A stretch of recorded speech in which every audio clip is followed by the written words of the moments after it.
Hello students, in this video we will discuss the aspect androecium in the flower. So in the previous video we discussed about the perianth, calyx and corolla. So now in this video we will discuss about this androecium and what is this androecium. Androecium is the male sex organ of the flower. So the male sex organ of the flower is called androecium. And the female sex organ of the flower is called gynoecium. So this androecium and gynoecium are together called essential organs of the flower, because without androecium and gynoecium reproduction will not occur. So the androecium in the floral formula is represented by the letter A, and it is the third whorl of the flower, because the first whorl is calyx, second whorl is corolla, third whorl is androecium, and the fourth whorl is gynoecium. And when you consider the essential organs, then it becomes the first whorl of essential organs. Okay, just for clarity, I am writing like this. So in the examinations, if they ask what is the first whorl of essential organs, so then we have to say it is androecium.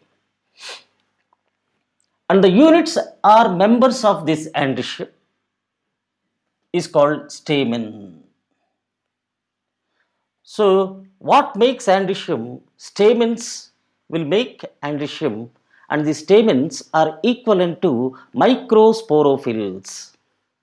Means what we will find in heterosporous plants, these sporophylls are spore producing leaves. So in pteridophytes and in gymnosperms, they are in the form of sporophylls. But as soon as we come to angiosperms, they are modified into these stamens. Okay, but though they are modified in structure, but still they are producing what spores only. That is what spores? Microspores. So that's why they are equivalent to microsporophylls. And when you see this stamen, the stamen will have a stalk-like structure, and the stalk of the stamen is called filament. And on the top of this filament, you will find a bag-like structure, and this is called anther. So, what are the two parts you will find in the stamen? So, the filament and the anther. And you see, this anther generally will have two lobes. The one which is facing us is one lobe, and the one which is behind it is another lobe. So there will be two lobes. So that's why the anthers are described as bilobed anthers. Okay, and when you cut this anther transversely, so I drew this diagram here, and you will find what this is one lobe, and this one is another lobe. So two lobes, and inside each lobe you will find two chambers, and these chambers are called pollen sacs or microsporangia. So this is also called about locule. That's why the bilobed anther is tetralocular, tetralocular, or tetrasporangiate, because the other name for the locule is what? Microsporangium. So how many microsporangia are there? 4. So tetra means 4. Tetrasporangiate anther. And this is also called pollen sac, because the microspores later develop into what? Pollen grains. So which after becoming pollen grains, they come out of the anther when this anther wall breaks open, and that is called dehiscence. Okay, so that's why it is called pollen sac.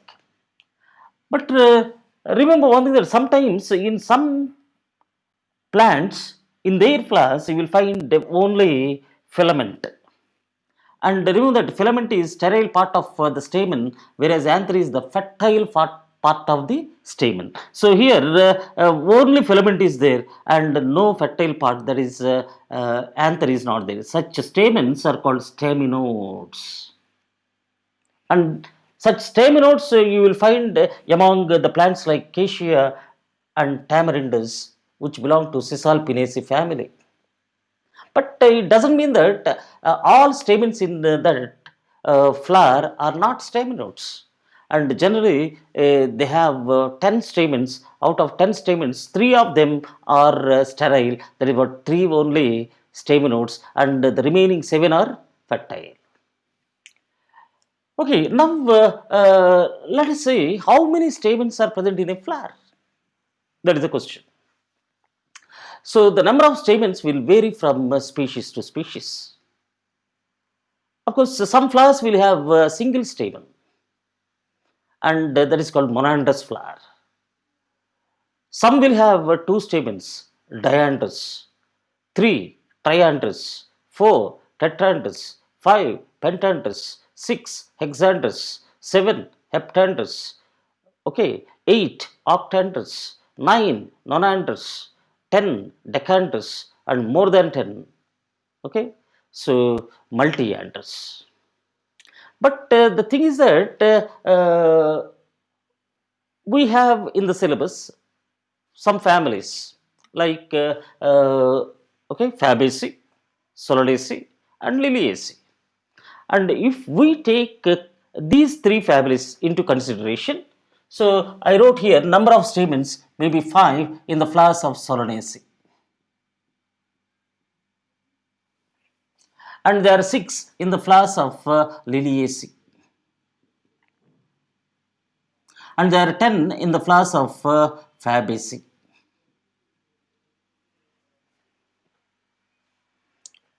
Okay, and now these stamens, whether they are freely present in that third world or they are fused. If they are free, we call the condition as what? Polyandrous condition. When the stamens are free, we call that as what? Polyandrous. And sometimes they are fused, and we can say they are united stamens. But this union is of different types. Means what? It is of two types. One is conation, the other one is adnation. Conation is also called as what? Cohesion, and adnation is also called what? Addition. But what is this conation? So we know that the two important parts of the stamens are filament and the anther. And suppose if only filaments are fused, okay, so then it is called adelphi. So what are free here? Anthers are free. Only filaments are fused. And if only anthers are fused and filaments are free, anthers fused and filaments are free, then it is called syngenesious condition. So here filaments are fused.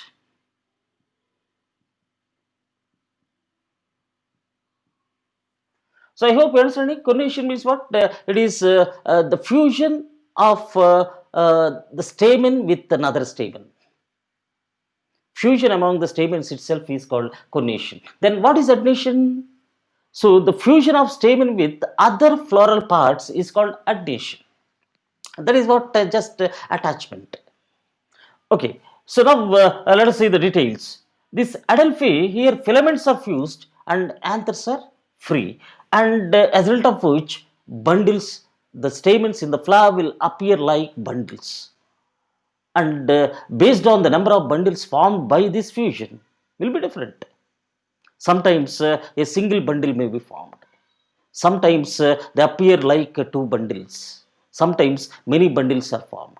Based on that, it is further classified into monadelphy, diadelphy, and polyadelphy. So this monadelphy you will find in chain arrows.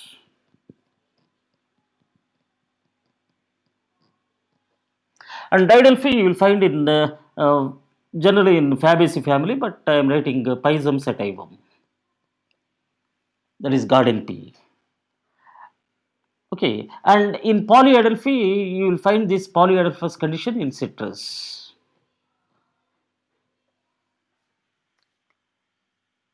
Okay, now the syngenetious condition. So this condition that where only anthers are fused, you will find in disc florets of sunflower. Already we in the inflorescence topic we discussed about this head inflorescence, and in the head inflorescence is composed of small flowers which are called florets, and these florets are of two types: ray florets and disc florets. And the ray florets are unisexual female, so there won't be any androecium. That's why this condition is seen only in the bisexual florets, which are disc florets. Okay, so that is what syngenetious. And in synandrous condition, both filaments and anthers are fused. Filaments and anthers are fused. So this condition you will find in cucurbids.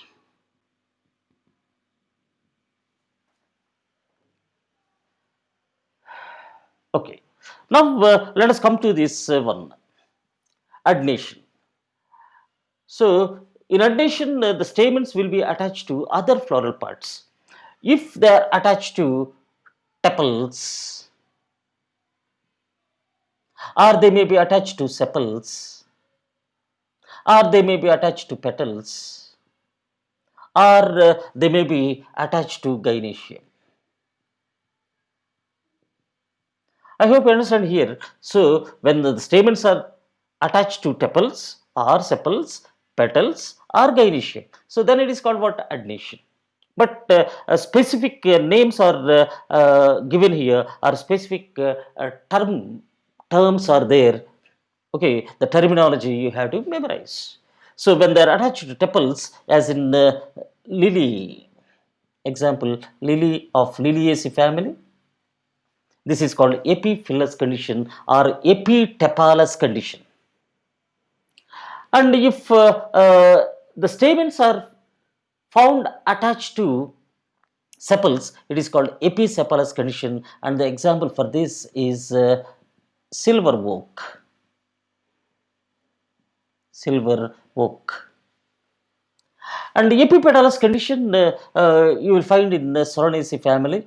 Of course, I am writing Datura, a member of Solanaceae family, epipetalous. And the gynostegium, here the stamens will be adhered to the gynoecium, and the whole structure appears like a single unit. So that's why it is called gynostegium, and this you will find in Calotropis.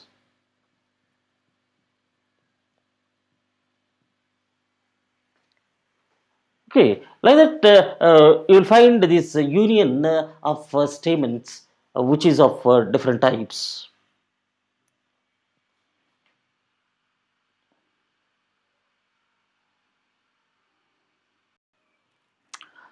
So let us discuss another aspect of the androecium, that is lengths of stamens in the flower. Generally, all stamens that are present in the flower will have same length, but in certain flowers you will find variation. And based on that, we find two conditions here. One is called didynamous condition, and the other one is tetradynamous condition. And here, the literal meaning of di means two, dynamus means long. And here, tetra means four, and dynamus means long. And with this, we can understand that two stamens are long here and four stamens are long here. But how to understand this one? The example we have taken, like salvia, and in salvia and also in ocimum, there is sacred plant, tulsi. And in these, the number of stamens are four stamens.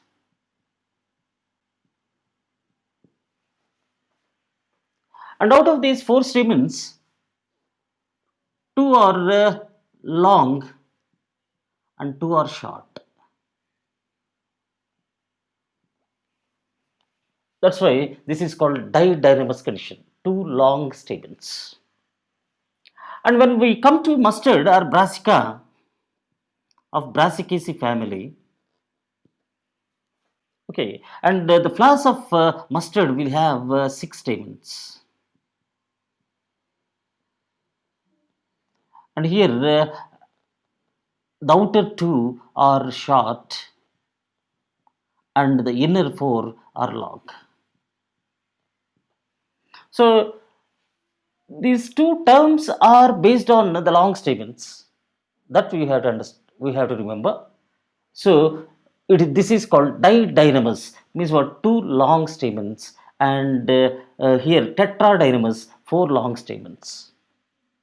Okay. So this is what we have to understand from the androecium. And in the next video, we will discuss about the gynoecium, that is the female sex organ of the flower.